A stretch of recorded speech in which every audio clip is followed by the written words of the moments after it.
നാലാഞ്ചിറയിൽ road വക്കിൽ കഞ്ചാവ് ചെടി കണ്ടെത്തി. നാലാഞ്ചിറ BSNL ഓഫീസിന് സമീപമാണ് കഞ്ചാവ് ചെടി കണ്ടെത്തിയത്. Excise Thiruvananthapuram range inspector S. ഹരികൃഷ്ണന്റെ നേതൃത്വത്തിൽ നാട്ടുകാരും എക്സൈസ് സംഘവും നടത്തിയ പരിശോധനയിലാണ് റോഡ് വക്കിലെ കഞ്ചാവ് ചെടി കണ്ടെത്തിയത്. OTT സോഷ്യൽ മീഡിയ പ്ലാറ്റ്ഫോമുകളിൽ ലൈംഗികത പ്രകടമാക്കുന്ന ഉള്ളടക്കങ്ങൾ നിരോധിക്കണമെന്നാവശ്യപ്പെട്ടുള്ള ഹർജി സുപ്രീം കോടതി ഇന്ന് പരിഗണിക്കും. ഉള്ളടക്കങ്ങൾ നിയന്ത്രിക്കുന്നതിനായി ഒരു ദേശീയ ഉള്ളടക്ക നിയന്ത്രണ അതോറിറ്റി രൂപീകരിക്കണമെന്നും ഹർജിയിൽ പറയുന്നു. ജസ്റ്റിസുമാരായ BR Gavai, Augustine George Masih എന്നിവരടങ്ങിയ ബെഞ്ചാണ് വാദം കേൾക്കുക.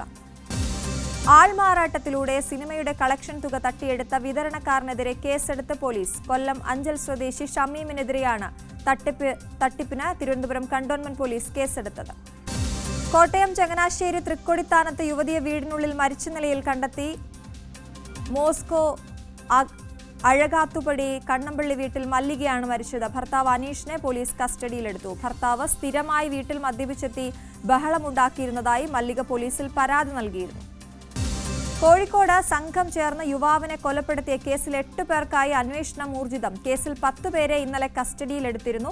സുഹൃത്തിനെ ആക്രമിക്കുന്നത് തടയാൻ ശ്രമിക്കുന്നതിനിടെയാണ് വയനാട് സ്വദേശിയായ സൂരജിനെ മർദ്ദിച്ച് കൊലപ്പെടുത്തിയത്.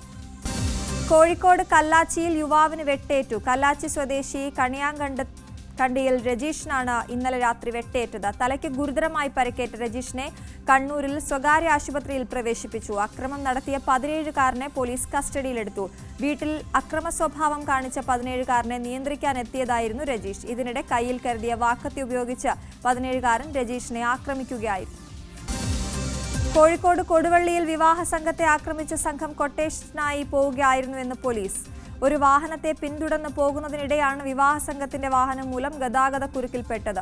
പിന്തുടർന്ന വാഹനം നഷ്ടമായതിനാലായിരുന്നു പ്രകോപനം. വയനാട് സ്വദേശിക്കെതിരെയായിരുന്നു കൊട്ടേഷനെന്നും പോലീസ്. എറണാകുളത്ത് പോലീസുകാരനെ ഇടിച്ചിട്ട വാഹനം നിർത്താതെ പോയി. അതിരമ്പുഴ സ്വദേശി നിതിനെയാണ് പിക്കപ്പ് വാൻ ഇടിച്ചത്. പരിക്കേറ്റ നിതിനെ ആശുപത്രിയിൽ പ്രവേശിപ്പിച്ചു. കൊല്ലം ഓയൂരിൽ യുവതിയെ ഭർത്താവും ഭർത്തൃമാതാവും ചേർന്ന് പട്ടിണിക്കിട്ട് കൊലപ്പെടുത്തിയ കേസിൽ ശിക്ഷാവിധി നാളെ. 2 പിഞ്ചു കുഞ്ഞുങ്ങളുടെ അമ്മയായ തുഷാരയെയാണ് കൊലപ്പെടുത്തിയത്. സ്ത്രീധനത്തിന്റെ പേരിലാണ് കൊലയെന്ന് കോടതി കണ്ടെത്തിയിരുന്നു. കൊല്ലം അഡീഷണൽ ജില്ലാ ജഡ്ജ് S. സുഭാഷാണ് ശിക്ഷ വിധിക്കുക. പൂയപ്പള്ളി ചെരുവിള വീട്ടിൽ ലാലി, മകൻ ചന്തുലാൽ എന്നിവരാണ് പ്രതികൾ.